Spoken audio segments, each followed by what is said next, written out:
For centuries, the disappearance of the Roanoke Colony was Americans' biggest mystery. Well, that's right. The leaders of this team say what they've found is very exciting and very convincing. 115 people, all in number, disappeared without a trace. No letter, no boats on shore, no clues, only one word: Croton. Leave a secret token, as he called it, behind, and this seemed to be the answer. Here was Croatoan carved onto the post. In 1587, a group of English settlers started a small colony on Roanoke Island, off the east coast of North America. It is one of America's oldest unsolved mysteries, and it happened in our own backyard. This was meant to be the first permanent English settlement in the New World. The colony was expected to help expand English influence and bring economic opportunities. But things didn't go as planned. Between the time the colony was founded in 1587 and the return of its leader, John White, in 1590, something strange happened. The entire colony vanished. That's right, 115 people disappeared without any clear explanation. The houses they built were taken apart, and their boats were missing. It seemed as if everything that could be carried away had been removed. The place was abandoned. There was only one clue left behind: the word Croton carved into a wooden post. This one word has sparked centuries of mystery and questions. Because no one knew what happened, the Roanoke Colony became known as the Lost Colony.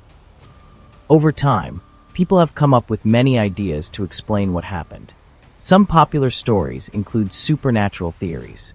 In books and TV shows, Croton has been linked to vampires, demons, or dark magic. For example, in American Horror Story, the word is used to trigger scary supernatural events. But those are just made-up stories. In reality, no one has found proof of anything paranormal. As of 2025, no one knows for sure what happened to the lost colony. But scientists have uncovered a new clue that could lead us to the answer we've long been waiting to hear. There are many possible explanations, and while none involve monsters or ghosts, they are still interesting. To understand these theories better, we need to look at the history of how the colony began. The history of Roanoke Colony. The history of the Roanoke Colony began with Sir Walter Raleigh, an English explorer and nobleman. In 1584, Queen Elizabeth I gave Raleigh permission to explore and claim land in the New World for England. The Queen wanted to expand England's power and compete with Spain, which already had colonies in the Americas. Raleigh didn't go to America himself at first. Instead, he sent two captains, Philip Amatus and Arthur Barlow, on an expedition to explore the land. They reached the coast of what is now North Carolina in the summer of 1584. The explorers met Native American tribes, including the friendly Croatan and Secatan people. Two Native Americans, Manteo and Wanchese, went back to England with them. The trip was a success. The land looked rich, and the natives were welcoming. Raleigh shared this good news in England, and people became excited about starting a colony. The Queen was pleased and gave Raleigh the title Governor of Virginia, which was the name used for all English land in the New World at the time. In 1585, Raleigh sent another, much larger group to Roanoke Island. This group included 600 men, led by Sir Richard Grenville, with Ralph Lane and John White among them. But the trip didn't go smoothly. Bad storms damaged their ships and food supplies. Still, they tried to build a fort and make peace with the local tribes. However, problems with food and rising tension with the natives caused many challenges. When more supplies didn't arrive, the colonists gave up and returned to England in 1586. But Raleigh didn't quit. He planned another colony, which became the famous Lost Colony of Roanoke in 1587. The Lost Colony of Roanoke Island. In 1587, a group of English settlers arrived at Roanoke Island, off the coast of what is now North Carolina. They had come to build a permanent colony in the New World, with hopes of finding riches and claiming land for England. This new group included men, women, and children, 115 people in total. Their leader was John White, who had been chosen as governor. Among the colonists was White's own granddaughter, Virginia Dare, the first English child born in the Americas. After helping the settlers build homes and get settled, John White returned to England to get more supplies. He promised to return quickly, but his journey back would take far longer than expected. White left Roanoke in late 1587, but when he reached England, war had broken out between England and Spain. Queen Elizabeth I had ordered that all available ships be used to fight the Spanish Armada. Because of this, John White could not return to Roanoke right away. It wasn't until 1590, 3 years later, that he finally secured a ship and returned to the colony. When White arrived back at Roanoke on August 18, 1590, his granddaughter's third birthday, he was shocked by what he found. The Roanoke settlement was completely abandoned. All the houses and buildings had been taken down or destroyed. There were no signs of a struggle, no bodies, and no evidence of an attack. It looked as though the colony had simply packed up and left. Even the boats that had been left behind were missing. Everything portable had been taken. It was as if the people had vanished into thin air. White and his men searched the area, calling out for the settlers, but no one responded. The entire colony, men, women, and children, was gone. The only clue left behind was a word carved into a wooden post: Croton. There was also the letters Ciro carved into a tree nearby. White had instructed the colonists before he left that if they were forced to leave, they should carve the name of their new location into a tree or post. If they were in danger, they should also carve a cross symbol to show that they left under threat. The word Croton was the name of an island about 50 miles south of Roanoke, where a friendly Native American tribe lived. Importantly, there was no cross symbol found near the carvings. This made White believe the colonists had moved there willingly and were not attacked. John White wanted to search for the colonists on Croton Island right away. Unfortunately, his ship's crew refused to continue. A strong storm was approaching, and they feared for their safety. Reluctantly, White was forced to leave without checking Croton Island. He never returned to the New World again. The fate of the Roanoke colonists remained a mystery from that day forward. Because there were no survivors, no letters, and no solid evidence, no one knew exactly what happened. That's why the Roanoke colony became known as the Lost Colony. Over the centuries, many historians, archaeologists, and researchers have tried to solve the mystery of the Lost Colony. Some believe the settlers joined nearby Native American tribes, such as the Croton or the Secotun, and simply blended in. Others think the colonists tried to sail back to England or moved to a different part of the mainland and died from starvation, disease, or conflict. Latest archaeological discoveries near Roanoke Island. Archaeologists have spent many years trying to solve the mystery of the lost colony of Roanoke.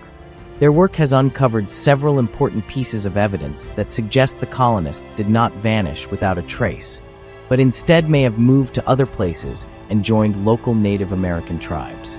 One of the first major clues came from digs on Hatteras Island, which is south of Roanoke Island. This is the same place that the word Croton was carved on a post, possibly pointing to the nearby home of the friendly Croatan tribe. Archaeologists found broken pieces of English pottery mixed with Native American tools and objects. These items were found at an old native village site called Cape Creek. The pottery pieces matched the kind used by English colonists in the 1500s, the same time the Roanoke settlers disappeared. These findings suggest that some of the settlers could have moved to Hatteras Island and lived among the native people, sharing goods and daily life. Further evidence came from a detailed map drawn by John White, the governor of the Roanoke Colony. The map is kept at the British Museum and is called the Virginia Pars Map.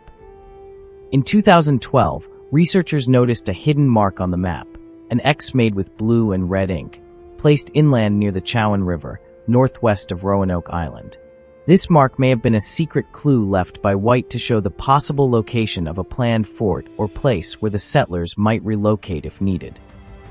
This hidden X led archaeologists to a spot in Bertie County, North Carolina, now known as Site X. At Site X, teams from the First Colony Foundation found more fragments of English pottery and metal tools. These objects included pieces of a food storage jar, parts of gun hardware, and other small tools that were commonly used by English people during the late 1500s. The style and materials matched what the Roanoke colonists would have brought with them. These items were not found in large numbers, which suggests that if the colonists moved there, it was only a small group, or they stayed only for a short time. Still, the discovery supported the idea that some settlers may have moved inland, away from the coast. Other excavations were carried out around Roanoke Island itself, but those searches mostly turned up earlier Native American artifacts or items linked to the later English colony of Jamestown. However, more clues appeared at another site called Site Y, located closer to the Albemarle Sound. Like Site X, Site Y also produced bits of European pottery and trade items, again mixed with Native American objects. These sites suggest that there were interactions between native people and English settlers in more than one area beyond Roanoke Island. In addition to physical items, archaeologists and historians also rely on early written records and descriptions of native people from the 1600s. One strong piece of supporting evidence comes from the account of John Lawson, an explorer and writer who visited Hatteras Island in the early 1700s. He wrote that the native people he met claimed to have white ancestors and used some English words. He also noticed that some of them had gray eyes and other physical features not common among Native Americans. Though not direct proof, these descriptions match what might be expected if the Roanoke colonists had mixed with native tribes over generations. While some skeptics argue that these objects could have been obtained through trade, archaeologists point out that many of the artifacts were household items unlikely to be traded, such as kitchen pots and personal tools. Also, the items were found in domestic settings, suggesting they were used daily and not just carried by traveling traders.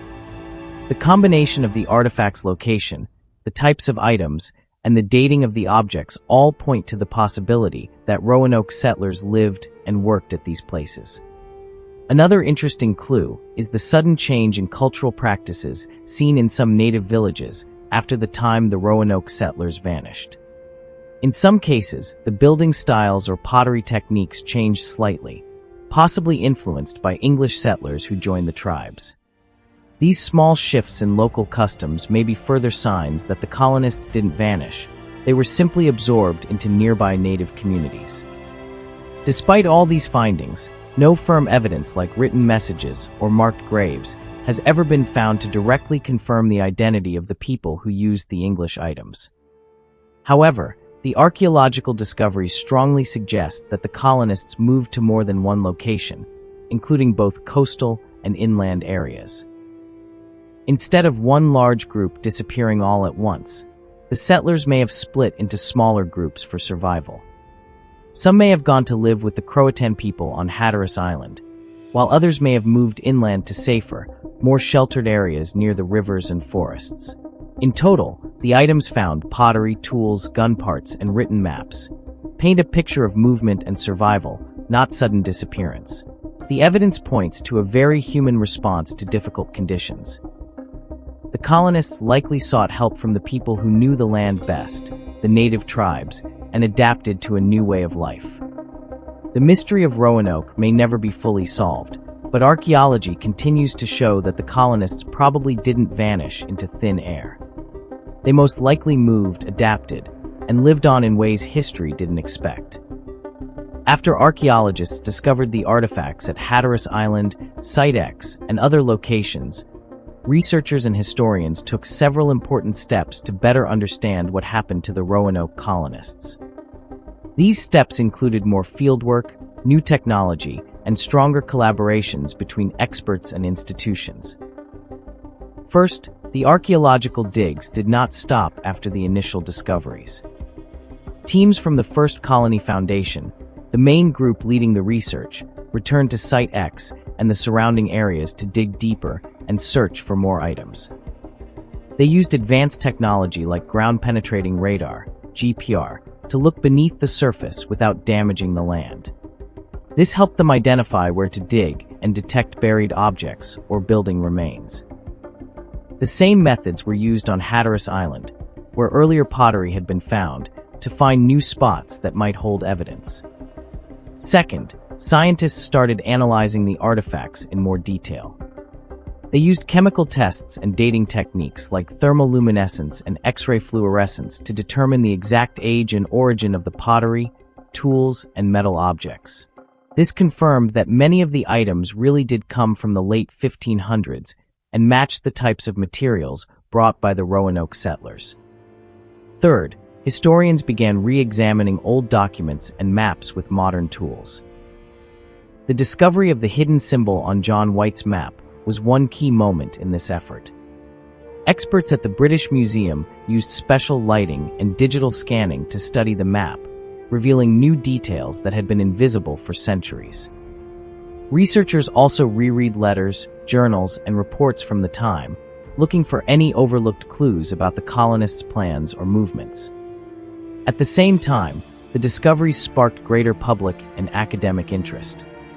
Documentaries, books, and museum exhibits were created to share the findings. Some universities and local museums partnered with the First Colony Foundation and the North Carolina Department of Natural and Cultural Resources to support new digs and help fund further research. Also, Native American communities, especially descendants of the Hatteras, Croton, and Lumbee tribes, were invited to share oral histories and perspectives. Some Lumbee people believe they are partly descended from the Roanoke colonists, based on family traditions, language patterns, and even physical traits mentioned by early writers. This has encouraged researchers to consider more DNA testing and cultural studies as future steps. Today, the work continues. New sites are being surveyed, and every dig offers the chance to find more proof. The evidence so far has changed the focus from supernatural stories to a more likely idea. The colonists survived by adapting and living with native communities. Scientists, historians, and tribal groups are still working together to piece together this lost chapter of American history. Thanks for watching. While still here, feel free to click the video on your screen, and don't forget to like and subscribe.